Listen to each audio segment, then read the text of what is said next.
is that you got to force yourself to take the next step. I was just watching a video on the internet of a lady named Yvonne Nathich, and she was running a marathon. It was a 26.5-mile marathon. It was in Austin, Texas. It was hot, and she was winning the race.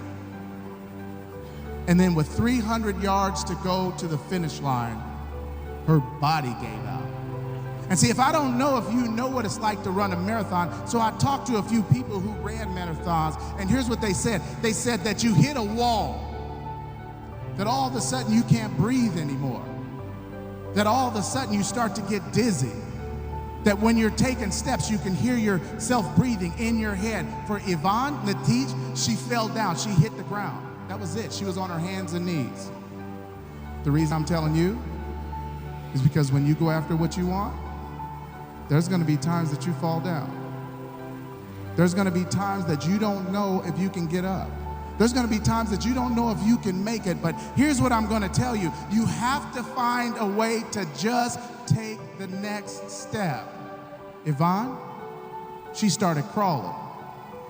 See, nobody would have said anything if she would have gave up. As a matter of fact, they rushed out there. They brought her a wheelchair. They brought her some water. They tried to help her up. And she said, no, that I started this race and I'm going to finish it. And even though she couldn't stand up, she started crawling. All she was focused on was taking the next step. When you hit the wall, when you don't know how you're going to make it, all I want you to do is focus on taking the next step. She started to crawl, step after step after step. After a while, her hands got dirty. Guess what, ladies and gentlemen? Sometimes you're going to have to get dirty. She started to crawl. Guess what? Her knees got bloody. Guess what, ladies and gentlemen? Sometimes your knees are going to get bloody. But guess what? She did not stop. She kept taking the next step. Yvonne Nathich, she finished the race on her knees. And what I want you to know, that if you finish, it's okay if you do it on your knees. You know why? Because done is better than perfect. And so what I want you to know is that this is your next step, that you have the opportunity to go out and change the world. And here's what I want you to think about. If you just want to change your life, focus on what you're going to drive. But if you want to change the world, you're going to have to focus on what drives you.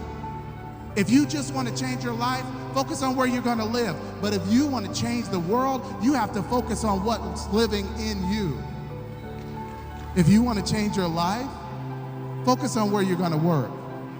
But if you're going to change the world, you're going to focus on what's working in you. Ladies and gentlemen, you have the opportunity to change the world. And so here's to the crazy ones, the misfits, the rebels, the troublemakers, the round pegs in square holes. They're not fond of rules and they have no respect for the status quo. You can quote them or disagree with them, glorify or vilify them, but the one thing you cannot do, listen to this, the one thing you cannot do, one more time, the one thing you cannot do to these individuals right here, to these Scots, is ignore them, because they change things. They push the human race forward. And while some may see them as the crazy ones, we see genius. Because the people who are crazy enough to think that they can change the world are the ones that do. Congratulations.